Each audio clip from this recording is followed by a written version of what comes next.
Baby, baby.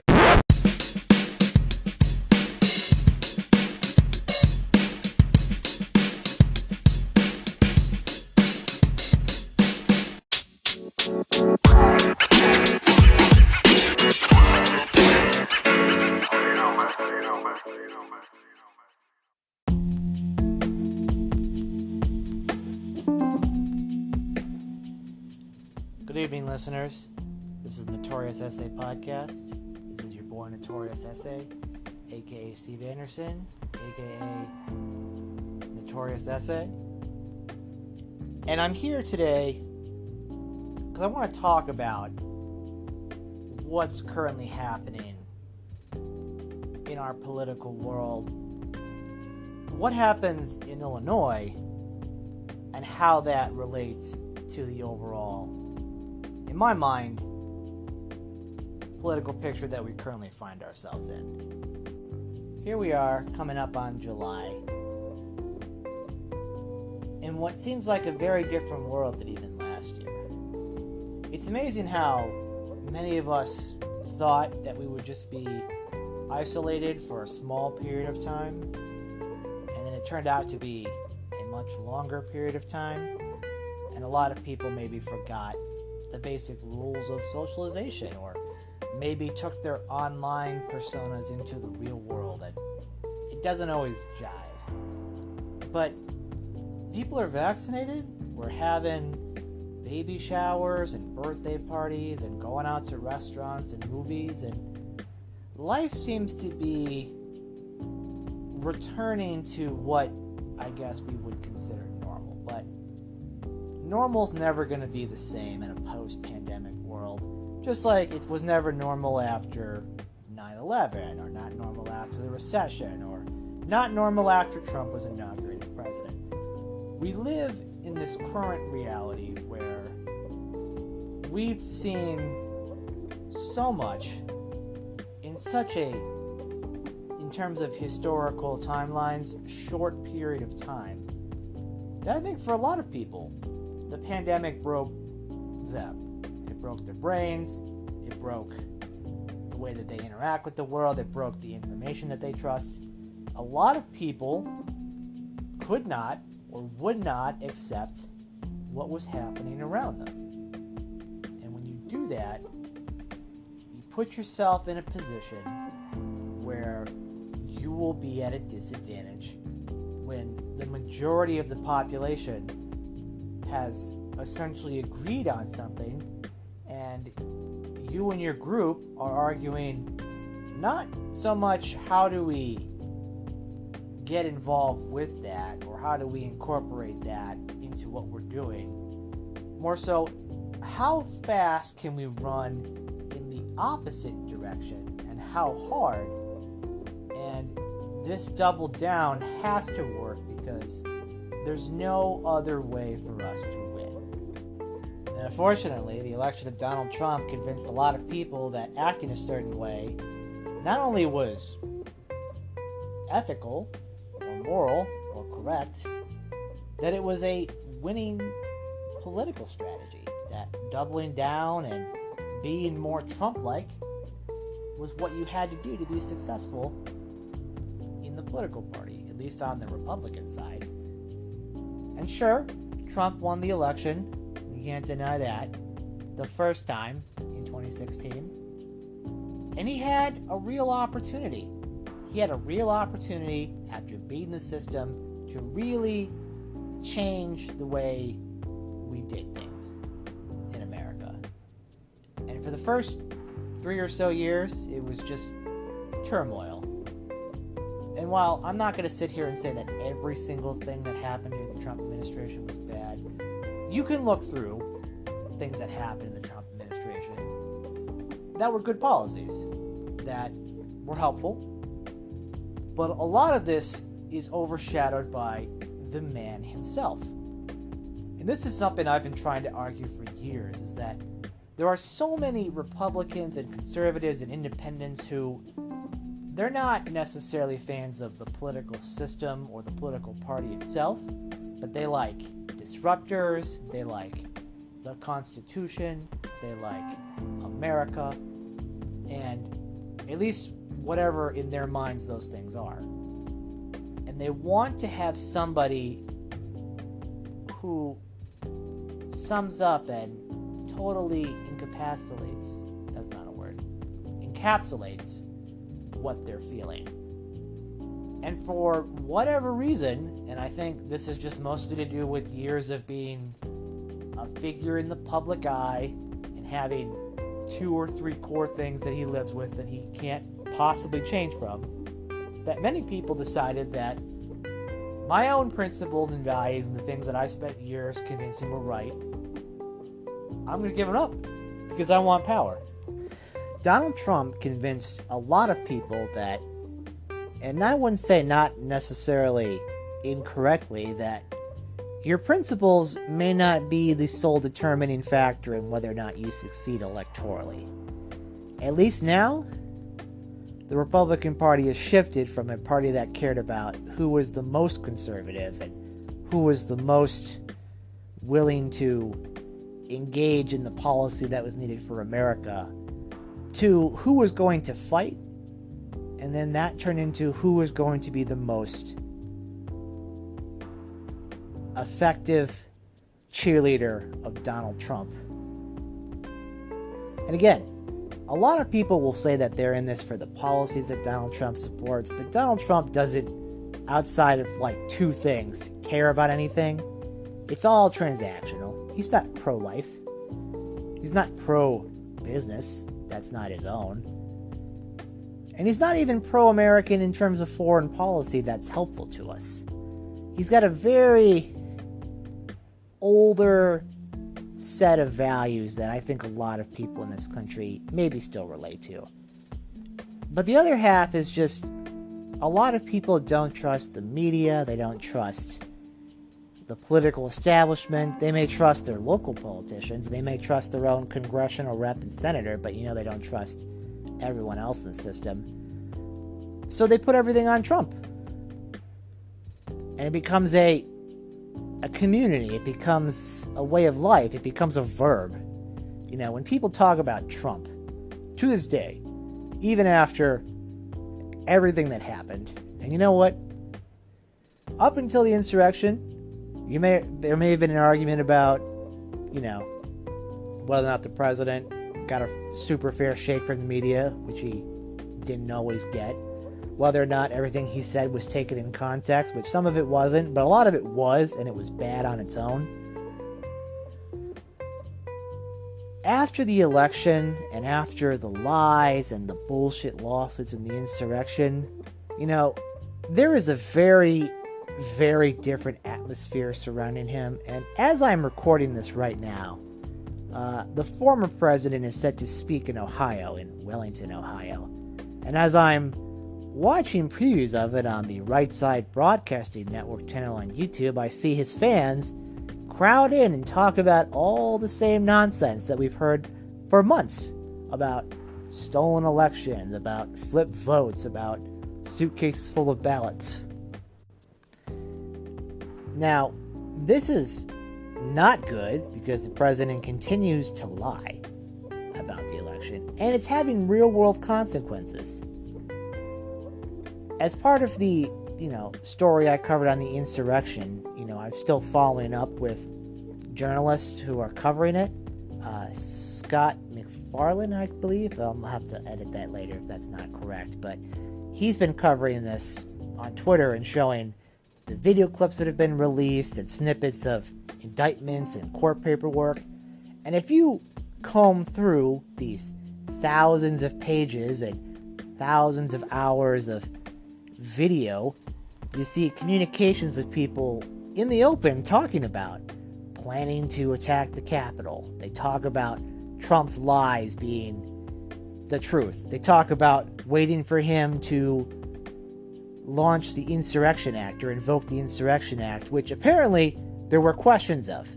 The last few months of the Trump administration alone, between what they were planning to do to try to overturn the election and what they were trying to do with the military in terms of a massive changes and withdrawals without even thinking about it is just the crap on top of the crap sundae that was the last year of the Trump administration. And unfortunately, in Illinois, this whole debacle has left our local party ruined. The Illinois Republican Party is in the worst shape that it's ever been. I would say ever. And I've made this case before.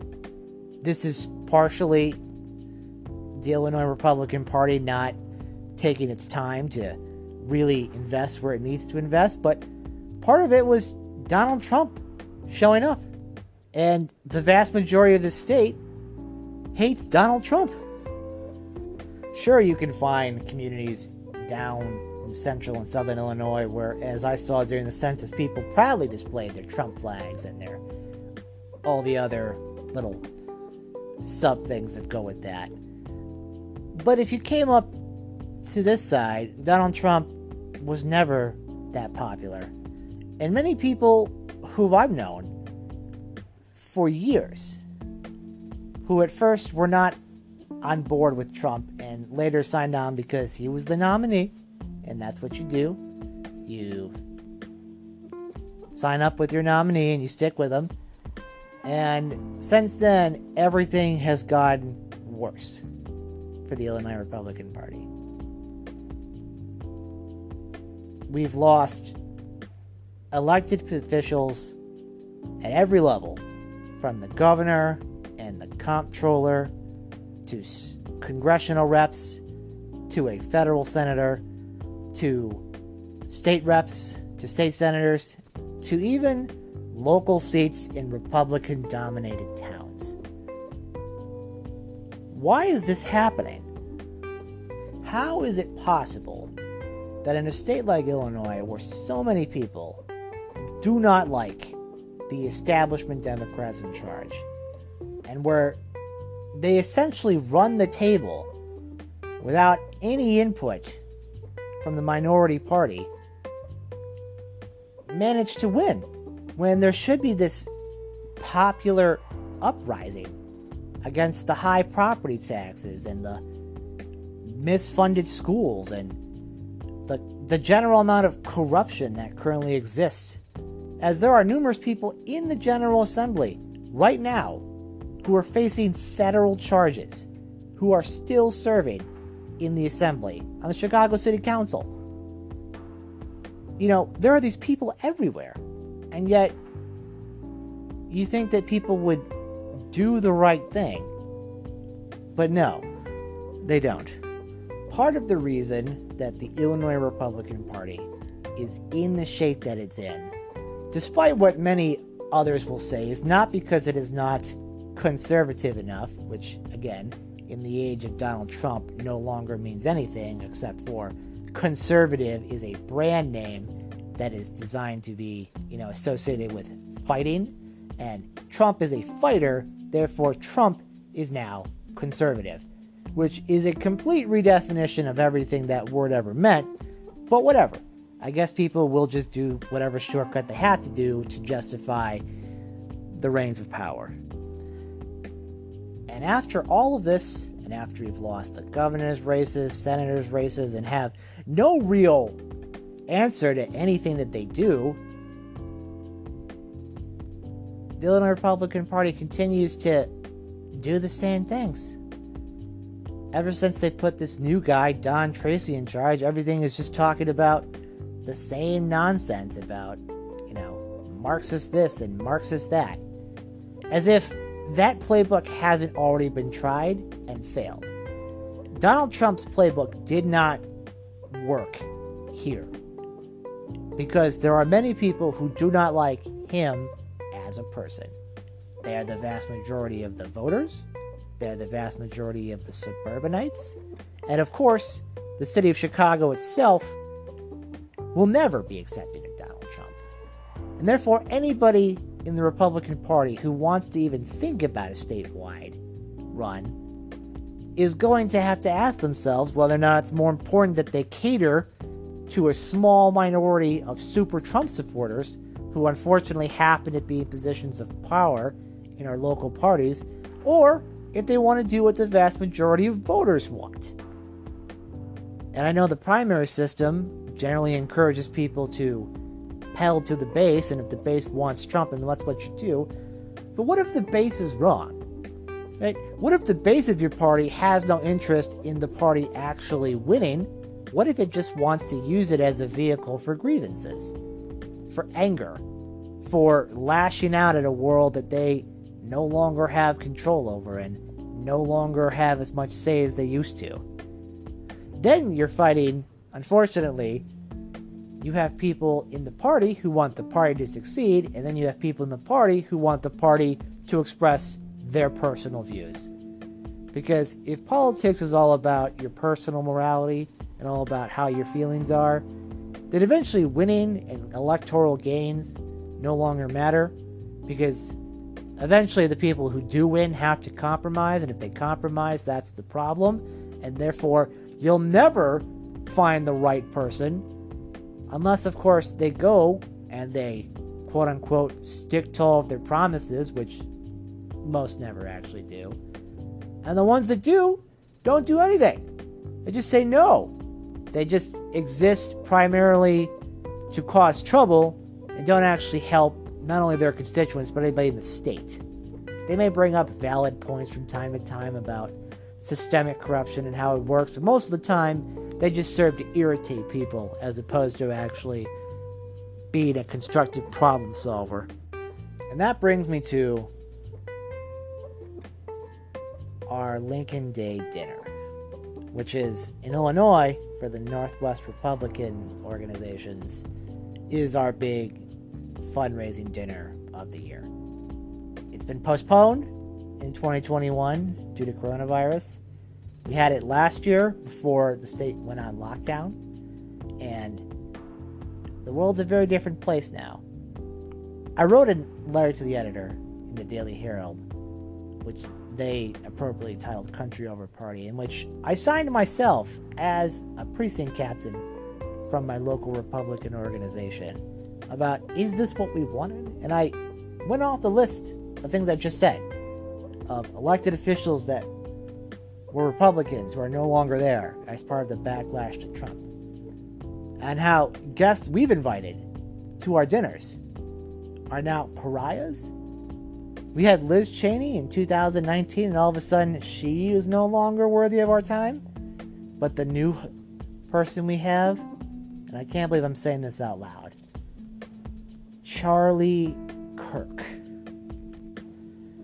They got Charlie Kirk to be the headline speaker at the Lincoln Day dinner this year.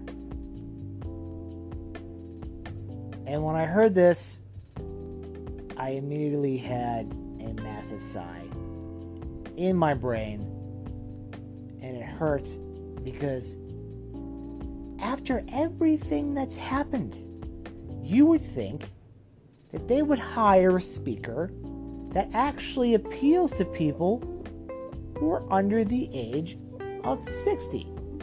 But they don't. They see Charlie Kirk, this grifter whose face is too small for his head, and did I mention is a grifter? And they decided that this is what young people want to see? Look, I'm older than Charlie Kirk, right? But I would still consider myself the youngest person in that room most of the time, and that's definitely not what I want to see, right? That's what they want to see. And at the end of the day, that's what this is all about.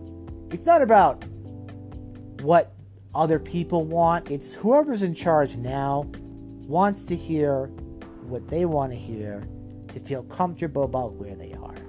Because if they were told that maybe not everything that they believe is reflective or tracks in today's modern world, or that maybe that Donald Trump is not the best person to represent the values you want expressed for American government, and that maybe Charlie Kirk, of all people, is the worst person you could have come to this dinner. But hey, What do I know? I'm not involved in any positions of power. I'm not involved in any executive levels. Curious as to why.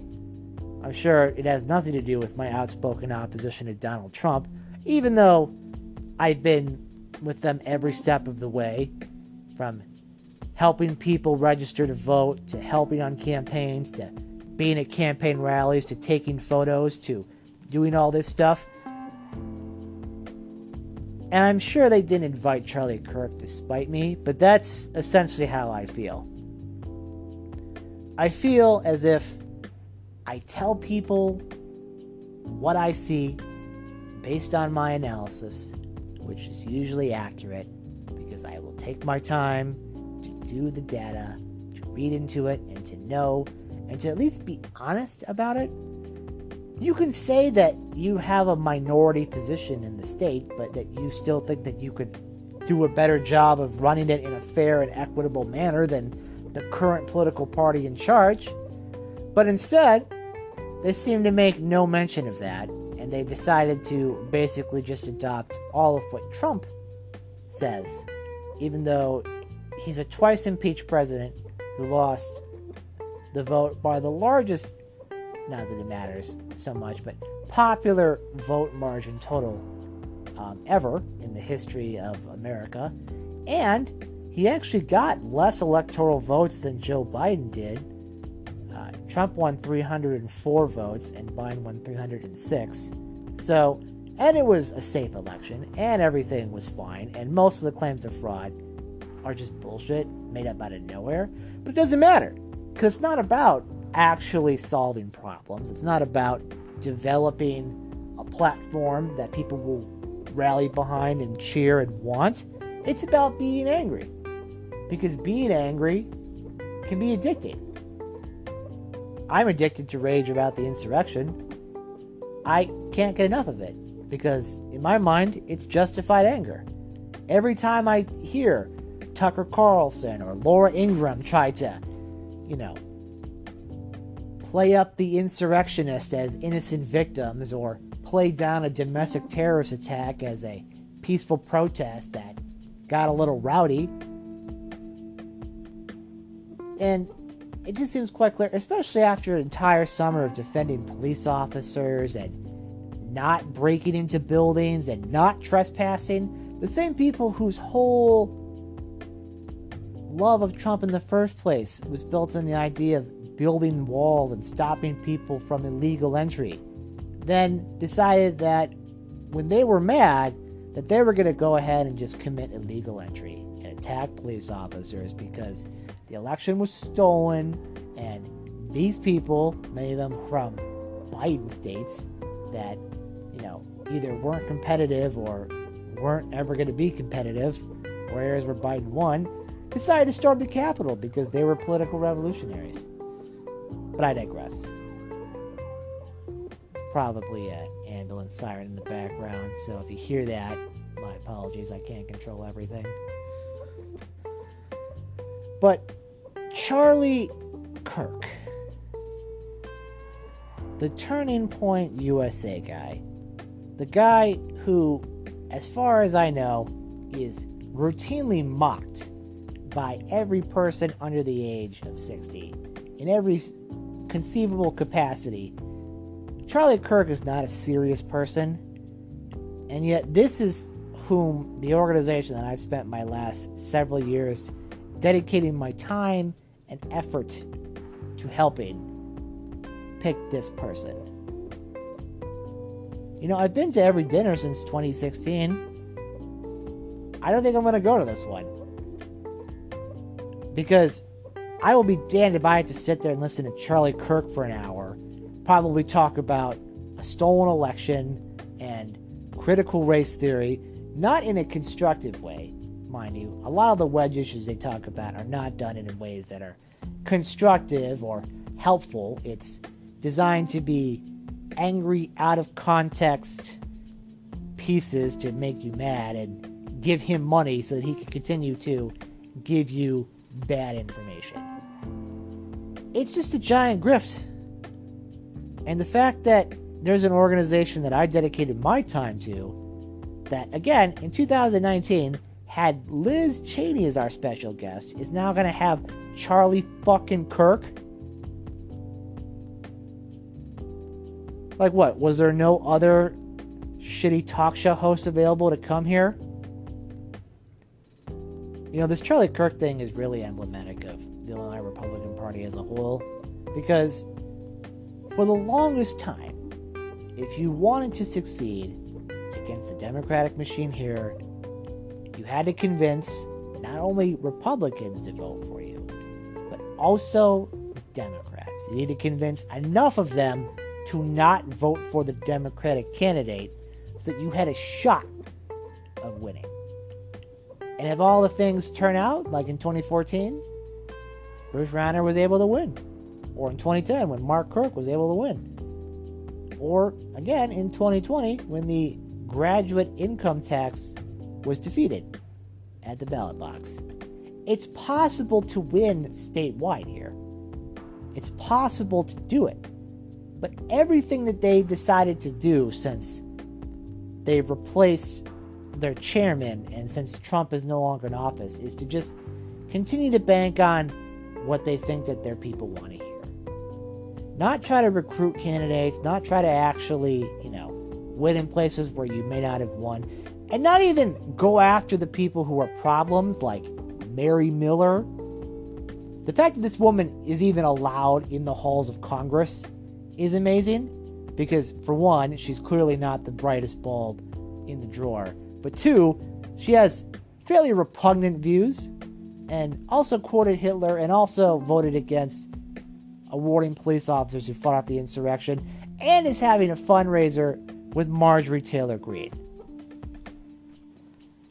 The fact that Mary Miller is allowed to do all of this without even a hint of condemnation, that Adam Kinzinger, for saying the insurrection happened, is getting flack from members of our party for speaking the truth.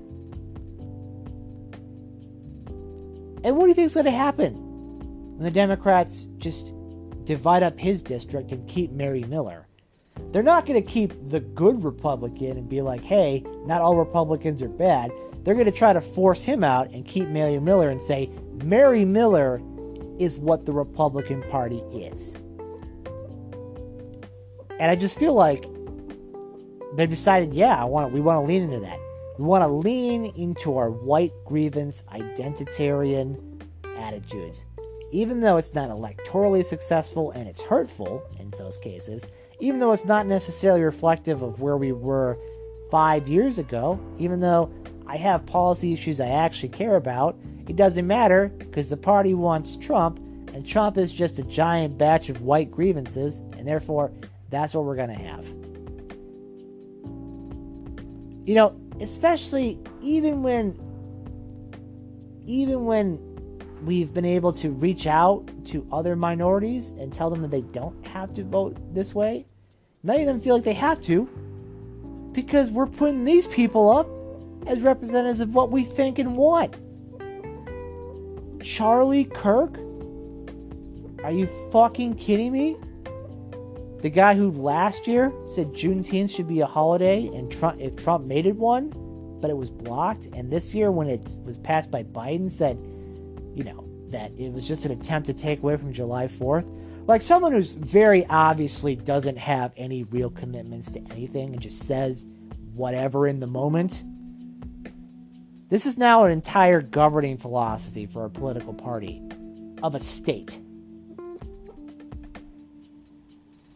Of a state like Illinois, which, as of the last count, is the 6th largest state population-wise, but, fifth in terms of its economic size.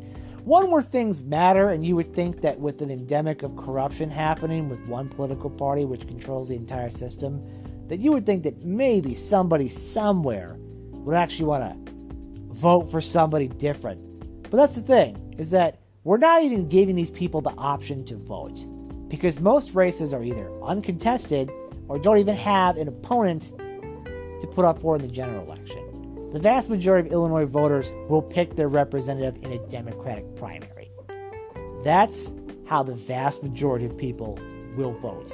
which means that no matter what the Illinois Republican Party does, whether they try to, change the system to help more people get elected, the vast majority of the state will not even get the chance to vote on a Republican elected official somewhere.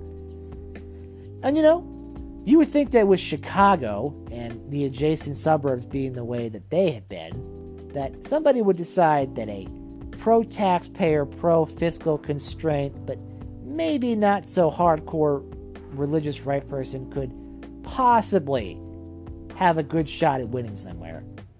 But no.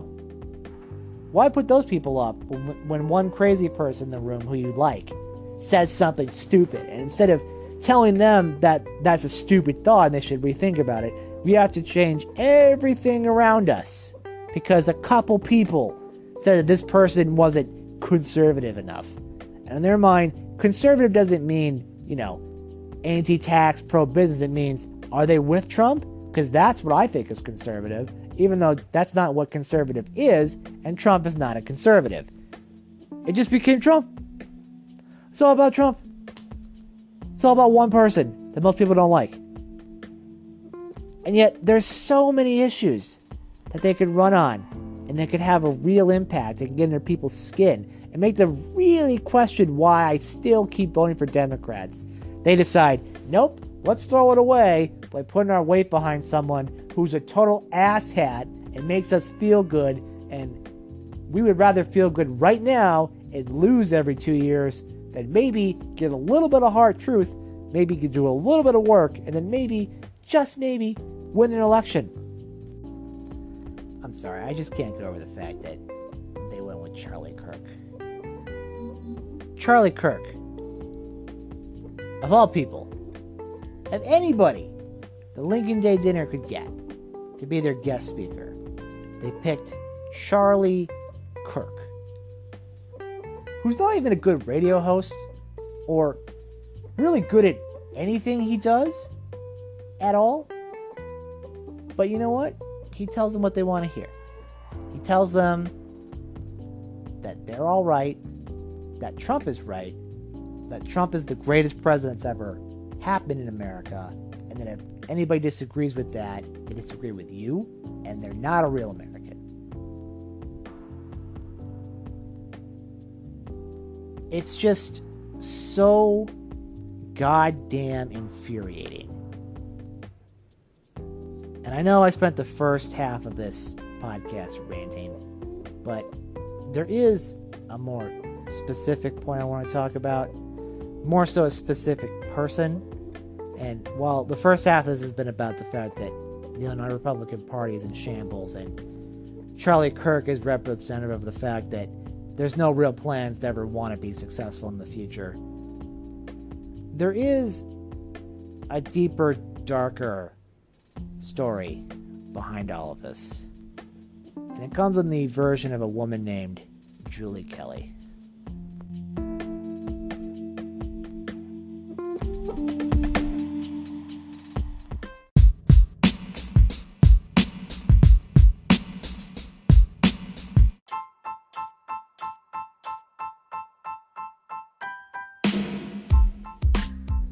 The thing with people like Charlie Kirk is that people like him, who are idiots and grifters, and pretty much that's the whole thing.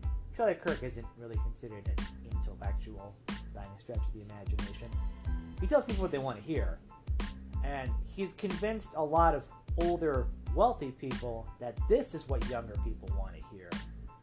But really, he's more of a master of digital manipulation than he is any kind of actual digital grassroots, if anything else. It's people like Charlie Kirk have always existed, and he's just the latest example of the fresh-faced kid trying to tell these old people what the young kids want, and really he's just validating their pre-existing feelings and trying to make money off of it.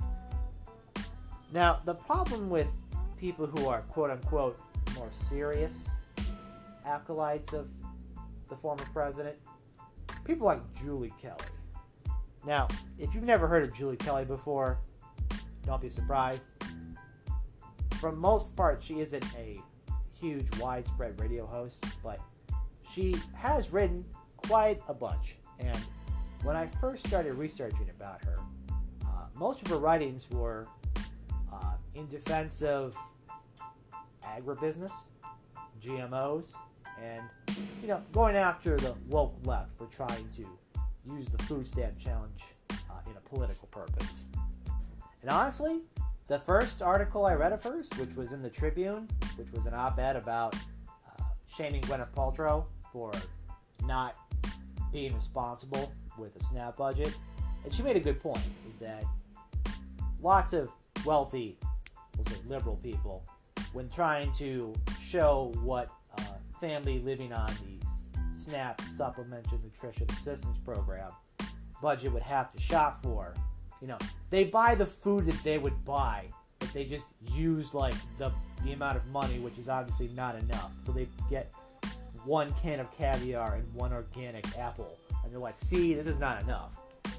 Which, in retrospect, whether the SNAP benefits are enough to feed people obviously varies based on cost and location and things like that. But the point was that if you're going to do this, try to make it a responsible and say, if you are receiving these benefits, which by the way are good things and we should have, if you are receiving these benefits and you're trying to either eat healthy or maximize what you're getting, like, this is the best way to do it. But you can also say that it's not enough and you want to advocate for more. But that's besides the point. What I thought would be a person who was sort of just fighting back against the cultural left and defending GMOs of all things, turns out she may have been initially Trump skeptical, but she eventually came around as a supporter of the former president. There's been several articles where she details her breakups with the likes of Bill Kristol of the Bulwark, My People, and other Republicans who became critical of Trump. And there's also a sense of her attempting to pander to women in the GOP. And one of the articles I found, which was written before the 2018 midterms, entitled "Dear Soccer Mom," is, in my mind, probably one of the more condescending things I've ever read. Because it assumes that she's a woman, therefore I'm going to tell other women why they should be Trump supporters and vote for the GOP.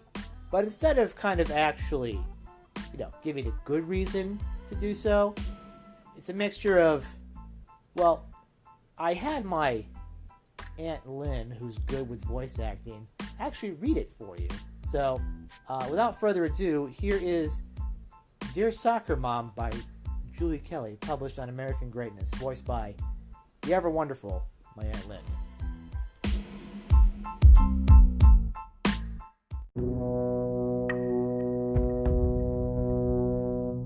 Hey girlfriend, what's up? Love the new Montclair vest. Aubergine is the hot color this fall. How's Olivia doing on those college applications? And good luck on Jacob's big lacrosse tourney this weekend. Listen, we need to talk. I know you're not really into politics. Even though a lot of us voted for Donald Trump in 2016, you did not. And since Election Day, you've bragged about how edgy it was to vote for Evan McMullin, but you also thought it was edgy when you got your hair cut, like Kate Gosselin in 2006. We all make mistakes. So there's a super important election on Tuesday, and the media is convinced that we suburban moms will vote Democrats back into power. And looking at some of the polls, I'm afraid they might be right. Democrats only need to flip 23 Republican House seats, and lots of them are located in the suburbs. Just 23 more seats until we get Speaker of the House Nancy Pelosi again. Now, maybe that doesn't scare you. Maybe you think it will be totally trendy to run those Trump-loving Republicans out of office and show them who's boss. Maybe Alyssa and Oprah and the gals on The View, have convinced you that voting for a Democrat is the only way to keep your cool chick card. But hear me out. I know you hate taking advice from someone who doesn't buy soy milk and organic bison meat, but if you would have listened to me about the rum chata shots at the club summer party, you wouldn't have jumped into the water hazard on the 18th hole. Caution, my friend.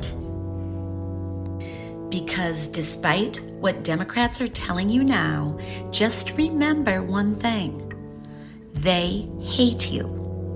I know that sounds shocking. But what about the pussy hats and the Me Too warriors and the nevertheless she persisted stand against patriarchy, you ask? LOL.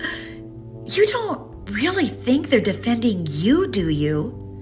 The college-educated woman who quit working to raise her family?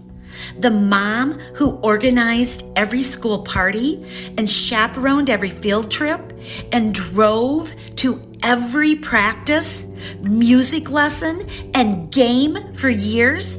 The same mom who now stays up until the wee hours editing college essays and scheduling campus visits? The wife who dutifully attends every business dinner and matches her husband's socks and lets him go on the guy's golf trip to Naples every winter? The woman who goes to Catholic Mass each Sunday and makes homemade soup for the neighbor when she's sick or after her mom passes away? Sorry, girl, they've got nothing for you. You are the woman they mock and whisper about behind your back. Think about it. When was the last time you heard a Democrat say, "Here's a shout out to all the snack moms in Naperville, Illinois"? Some Democratic politicians like Alexandria Ocasio-Cortez think you don't actually exist. And I have even worse news. Not only do they hate you, they hate your husband and your son even more. According to the left, white men are the enemy. A CNN host just warned that the biggest terrorist threat in the country is white men, and we have to start doing something about that. Democrats have all but abandoned white men as a voting bloc, instead demonizing them as racist, homophobic, anti-Semitic, white supremacist rapists in waiting. And that kind of name-calling isn't just limited to the op-ed pages of the New York Times or the ravings of the MSNBC set. The left now is stalking those to the right of them, making up accusations, screaming at them in public, and chasing them out of restaurants. One lunatic even shot up a baseball field full of white Republican congressmen last year. It's getting real. I know you were angry about what happened to Judge Brett Kavanaugh and his family. If that can happen to Kavanaugh, someone with all the right friends, the right pedigree, the right political circle, yes, it can happen to any man on a smaller scale. So you're right to worry about what could happen when Jacob goes off to college in a few years. That he could be branded as a sexual predator for trying to get to second base with an alpha pie after a tailgate bash. Look, I get it. You don't like Trump. You don't like his tweets, even though you're not on Twitter. You hate that he's cocky and aggressive and mean to his enemies.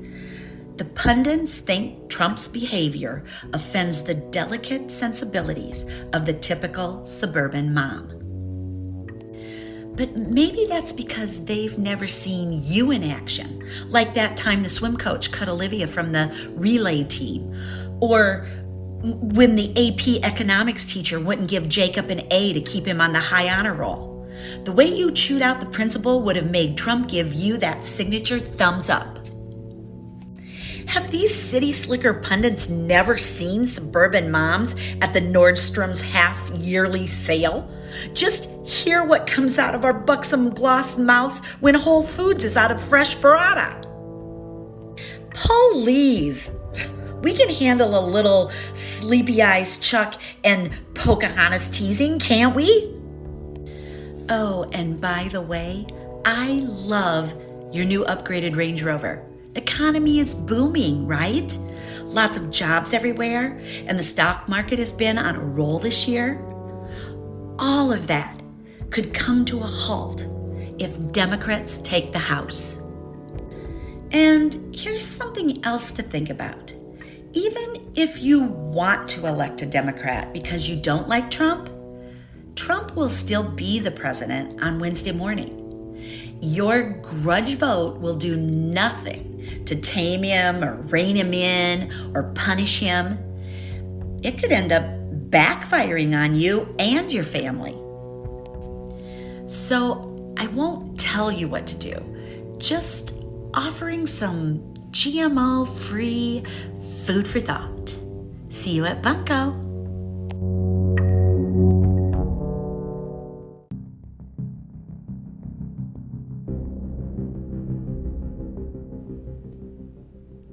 Just because Julie Kelly is a mom who lives in the suburbs, I don't think she gets what the modern American suburban woman actually thinks. I mean, if that was like her real attempt to convince somebody who was skeptical of Trump to actually vote for Trump and the Republican Party. Now, I know 2018 was 10 million years ago, so maybe everybody doesn't remember it in context, but that particular election was basically all about the fact that, well, for the last year, massive rage had been constantly pushed at the president, pretty much since the first day. 2018 also featured both the double whammy of him trying to launch the child separation policy, which resulted in the audible cries of children being separated from their parents broadcast all over the country, along with the nomination of Brett Kavanaugh, which resulted in, of course, a very contentious hearing about allegations of sexual assault from years past, and a very contentious Senate hearing which resulted in a lot of women feeling as if the person that was in charge of the government, the executive branch, may not have been the best person to represent women. And Julie Kelly's attempt, mind you, Julie Kelly is a person who has been paid before she, according to her own biography, before she became a full-time mom, she was a paid political consultant in DuPage County, Illinois, which means she worked in Republican politics and knows people and knows how elections work. She should know, of all things, that this was not an effective strategy, and based on the polling that was available, which she publicly questioned and said that that wasn't going to result in the Democrats winning, did in fact result in Democrats winning, along with the Senate gaining 2 seats for Trump, which didn't really change much in terms of the overall power structure. But, when the other half of Congress flips over, that's not a good sign for your political party going forward. Now, after this, of course, there would be multiple attempts to defend Trump, and of course, throughout Trump's first impeachment, she would call that first impeachment trial a coup. Now, the first impeachment attempt of Donald Trump, which was for, illegally trying to withhold arms sales to Ukraine in order to get them to publicly announce that they were investigating Joe Biden for reasons that were later unsubstantiated and really never substantiated to begin with. But we had a whole impeachment trial over this, and I definitely saw the testimony of decorated veterans who reported the president's call and believed them. And it was quite clear that just because the Republicans had the majority, they were going to acquit Trump, so that was going to happen either way. Seemed like a pointless exercise, but what are you going to do?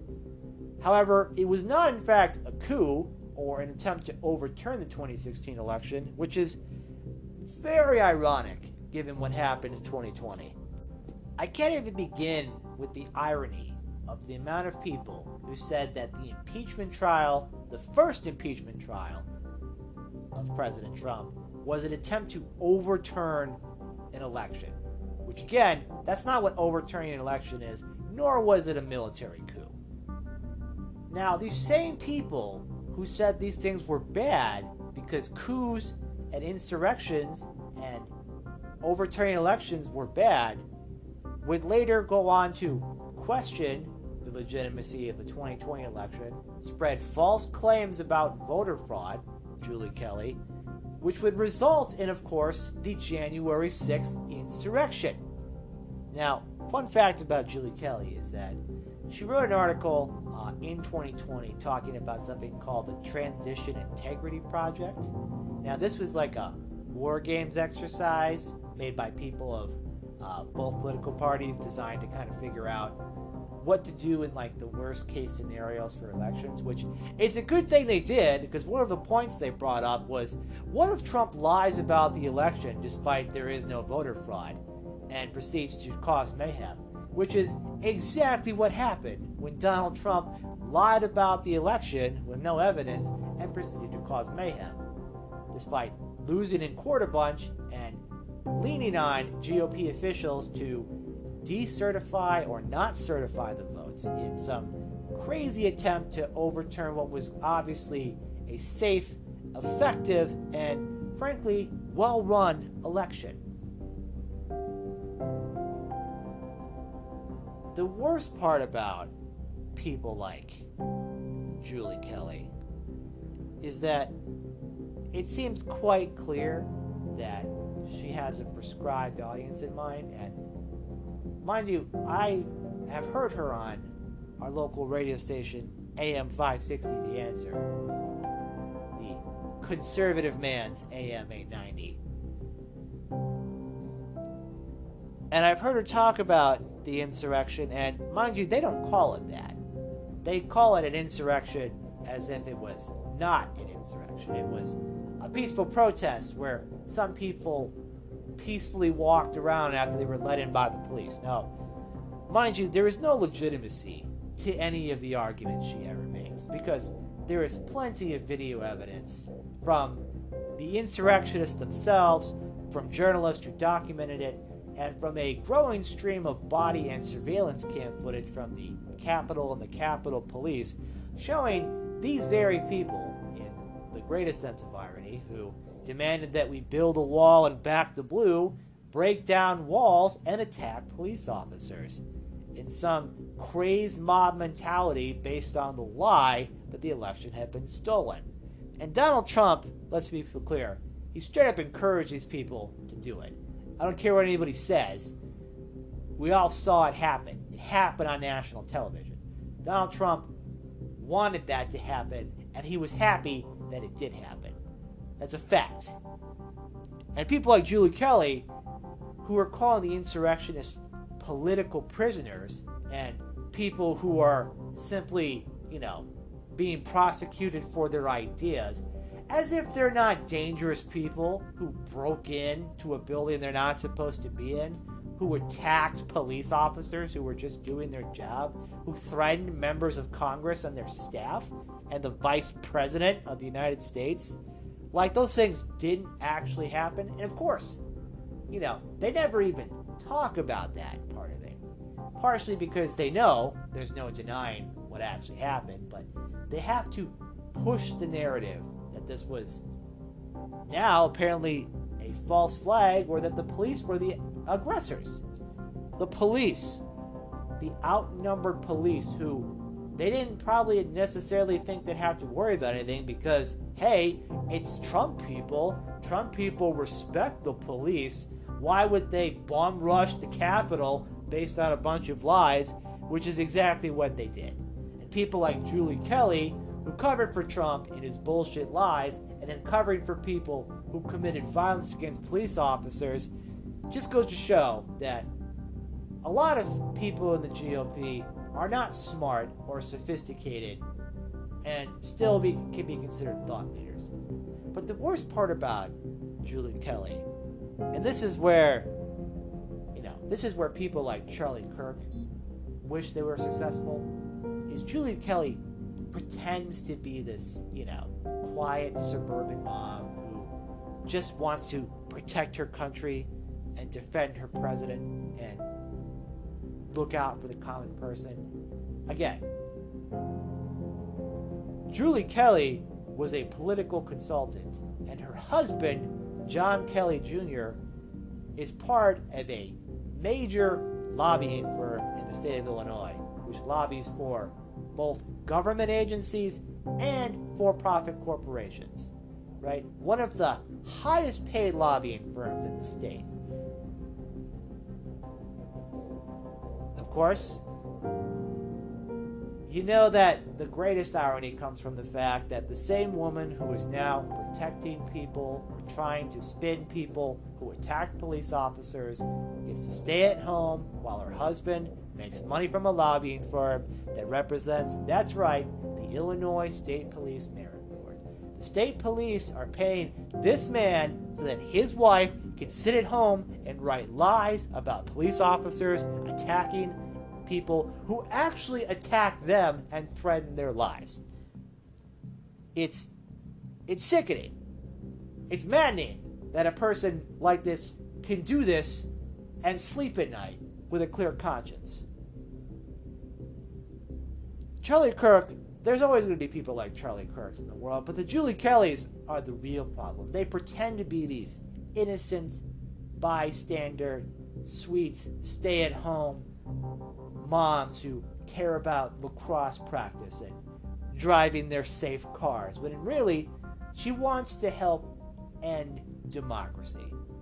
The website American Greatness is full of just straight up racist, xenophobic, inaccurate garbage, and the fact that she is one of the most prominent authors of and continues to be hosted on conservative radio stations shows that there's an appetite for this in my party.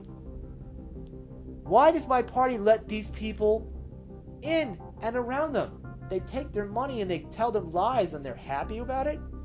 Not to mention the fact that Julie Kelly, who talks about the Democrats all the time, her husband is making a ton of money off the Democrats in this state, so don't give me that shit. It's all hypocritical. It's all graft. It's all grift. It's all lies. It's all just owning the libs, trying to pretend that you're this brave patriot fighting things that either don't exist or don't need to be fought, while at the same time protecting the worst among us, the insurrectionists and the racists and the corrupt and the grifters who spread your lies and make people feel good about themselves and spread anger while making money off of corporations and the government in the greatest sense of irony. People like Julie Kelly are a bigger threat because they pass themselves off as intellectuals or journalists or the average American John Q. Public who's just asking questions and looking out for the concern. When in reality, their whole method is to try to maintain power at all costs. Why she feels the need that anybody's going to threaten her in what is probably a very nice house in Orland Park, I don't know. How she can look at the results of the state GOP and think that this has been good for us, that the Trump legacy has been nothing but a complete failure, I don't know. Probably because she's getting lots of clicks to say so. She's probably getting paid to say so. And it doesn't really matter because the hypocrisy works and her husband's bringing in the cash. So what does she need to do? She can write lies about police officers all day. She can say that they are undercover saboteurs and they're the aggressors, despite evidence of police officers being attacked on video, she's still asking where's the evidence. And then she wants to see, according to this video evidence that she says she can't see, that it shows the police officers attacking these people, which is so obviously not fucking true. You know, we're talking about the most documented crime in history from every conceivable angle and timeline. And the idea that people can just look at this and straight up lie means that either they know what they're doing is wrong and they have to keep doing it because social pressure tells them to, or their group wants to, or there's a financial incentive in there to do it, or they actually believe these things, which is believing things that are in complete denial of reality and the law and all the facts that we have around us. How do you deal with people like that? How do you deal with people who are shameless liars or obviously blinded by lies? Unfortunately, there's a sad feedback loop that occurs with people who believe the lies and people who feed them those lies. We can stand up to it, though. We can publicly express that this is not okay, that this type of behavior is not acceptable, and that the things that she writes and the attitude she presents is false. It's based on lies, and it's disrespectful to the brave men and women of the Capitol Police who fought for their lives. And mind you, several police officers have died. They didn't die during the riot, but one of their last days on Earth was being attacked by people who claimed to be the real patriots, who claimed to be the real law enforcement. Those officers' last days were being attacked by people and then having a stroke or committing suicide.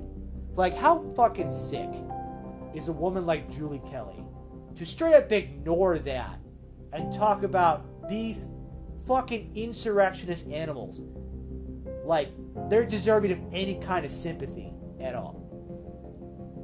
Like, this is the Republican Party's problem.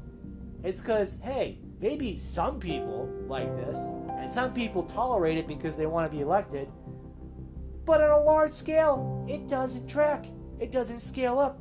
People don't want to listen to that.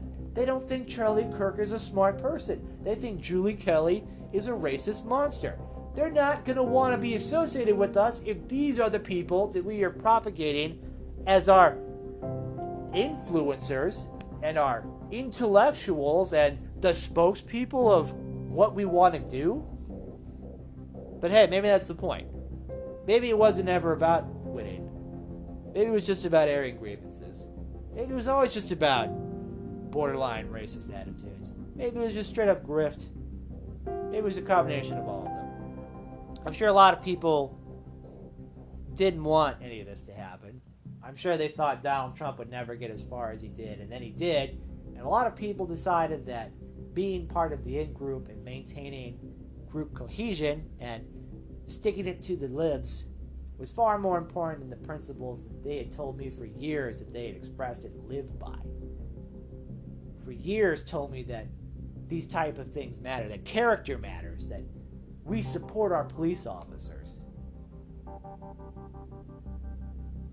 When it comes to people who believe that power is all that matters, they'll obviously throw anyone under the bus when they think it's the time.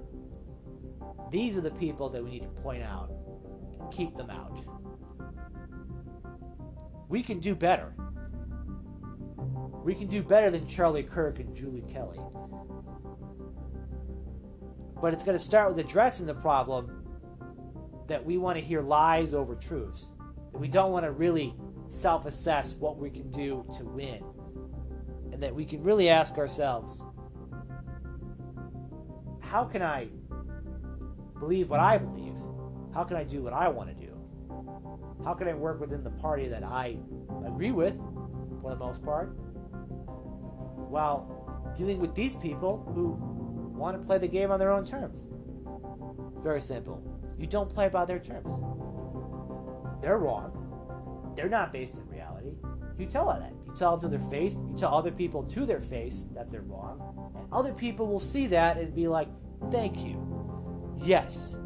Because a lot of confidence and braggadocio and whatever else comes from these people who want to spread these lies because they know they're popular and they share them on Twitter or Parler or whatever else they're on. They think that they can take that into the real world. You stand up to it. You say, hey, not happening, not real. Insurrection happened. It was bad. And I support police officers whether they're out fighting riots in Portland, whether they're out fighting riots in the Capitol, or whether they're out doing their jobs every day trying to protect the community. You know, I don't change that based on my political beliefs of the situation, but apparently a lot of people who told me that their whole lives were about one thing obviously never really cared. And that's the thing. Those people who will throw it all away just for the fame and the limelight and the money and the power, you know, when it eventually goes away and it turns out that all they've ever done is proven that they care about themselves, you know, in the long term, people will just stop paying attention to them. They'll stop associating with them. They'll focus on other things. It's a sad, slow process, but it will happen. And you know what? Sometimes we all have to play the long game. Sometimes we have to think that, hey, maybe if I go in, this will bottom out and I can buy low and sell high. Sometimes you got to ride it out much longer than you think. And personally, I don't know how long I have to ride it out here. But I know I'm right. I know what the facts are. I know that Julie Kelly and Charlie Kirk should not and cannot be the future of the Republican Party or the conservative movement in this state. Because if they are, then we're fucked. Because these are not serious people who are not good at what they do. And if we're putting them in charge of our future, then we might as well just give up.